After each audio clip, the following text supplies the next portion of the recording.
गीता कहती है कि जो आत्म ज्ञान को जान लेता है वो इन 9 दरवाजों के शरीर में भी बड़े इत्मीनान से रहता है।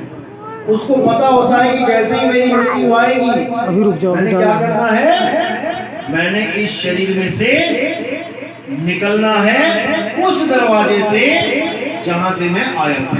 बस इतना सा खेल है, इसके अलावा कुछ नहीं करना है। लेकिन इतना सा खेल समझने में पूरा जन्म लगना है। तो गीता में जो ज्ञान दे रखा है, देखो कहते हैं जीव एक शरीर से दूसरा शरीर कैसे धारण करता है। एक शरीर को जब छोड़ता है तो क्या स्थिति बनती है, तो उसके लिए बोल रहे हैं कि जैसे वायु सुगंध को एक स्थान से दूसरे स्थान पर लेके जाता है, ऐसे ही ये प्राण, जो तुम्हारा प्राण चल रहा है ना, ये तुम्हें एक गर्भ से दूसरे गर्भ में लेके जाता है, एक देह से दूसरी देह में लेके जाता है। इसी को कहता है प्राण पखेरु उड़ जाना। कहते ना उसने प्राण त्याग दिए। प्राण क्या है? ये जो प्राण चल रहे हैं, ये एक मोटरसाइकिल की तरह है, तुम्हें यहां से वहां पहुंचाने के लिए ये काम करता है।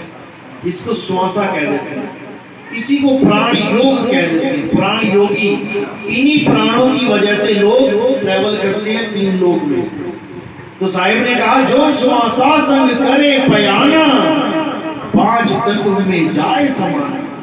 जो प्राणों के द्वारा, श्वासों के द्वारा इस शरीर को त्यागते हैं, उनको दूसरा गर्भ मिलना ही मिलना है। अब हमने करना क्या है, हमने अंत समय में अपने प्राणों से अपने ध्यान को हटा लेना। प्राणों से ध्यान हटा तो कहां लगेगा? जहां गुरु ने भेद बता दिया है कि तुम्हारी आत्मा कहां स्थित है। प्राणों से ध्यान को हटाना है, अपनी आत्मा में ध्यान को लगाना है, तो तुम सदा सदा के लिए अचल अवस्था को प्राप्त कर लोगे। अब तुम चलोगे नहीं, क्योंकि जो चलाने वाली चीज थी तुमने उसको त्याग दिया।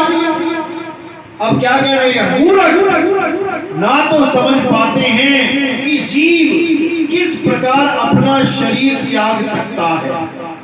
मूर्ख बोला गया उन लोगों को जिनको ये नहीं पता कि जब तुम शरीर त्यागोगे तो क्या करोगे। कृष्ण जी ने ये नहीं कहा कि वहां पे मेरी जन्माष्टमी मनाना, मेरी झांकियां बनाना, मेरे घर में मंदिर पे आके घंटियां बजाना, ये नहीं बोला उन्होंने। उन्होंने बोला कि मूर्ख ना तो समझ पाते हैं कि जीव किस प्रकार अपना शरीर त्याग सकता है, ना ही वे ये समझ पाते हैं कि प्रकृति के गुणों के अधीन यह किस तरह के शरीर का भोग करता है।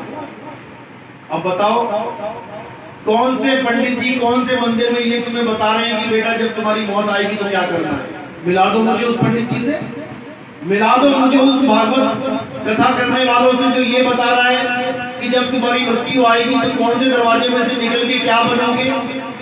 मिला दो कोई उससे, कोई नहीं बता रहा है।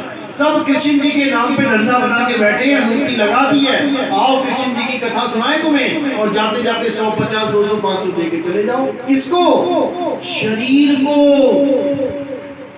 कृष्ण जी के शरीर के ऊपर पैसा चढ़वा के तुम्हें घर भेज दिया, और जो कृष्ण जी ज्ञान बता रहे हैं आत्मा का शरीर कैसे छोड़ना है, वो कौन बताएगा?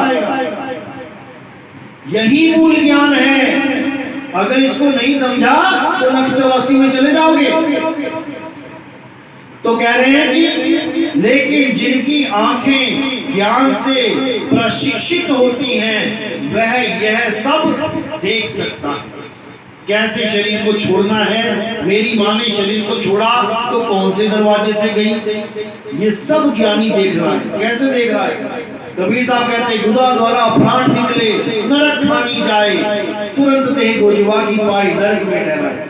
जो लोग मर जाते हैं जिनकी लैट्रिन निकल जाती है, साहिब कह रहे हैं बिना टिकट के चला गया वो नरक में। कोई उसके नाम के कार्ड के आगे स्वर्गवासी मत लिखवा देना कि मेरे पिताजी का मेरी माता जी का स्वर्गवास हो गया। कपड़े खराब कर दिए उसने और तुमने पहुंचा दिया स्वर्ग को। बिल्कुल गलत है ये। हर दरवाजे में से निकल के 84 लाख जून में जाना पड़ेगा।